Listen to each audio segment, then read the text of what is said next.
Hi Scholarly friends! Did you know that you can now mention another user in Google Docs within the document itself?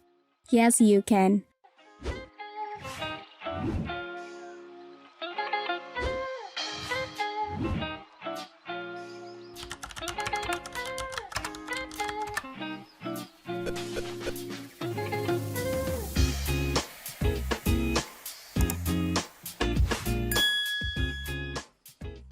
You will simply insert @ and type in their email.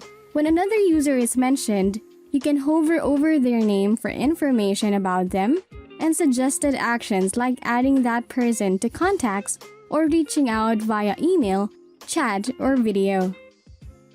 Additionally, if you mention a user who does not have access to a doc, you'll receive a prompt with sharing suggestions.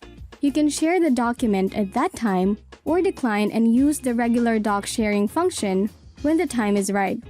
What do you think of this new update? Let us know by commenting down below.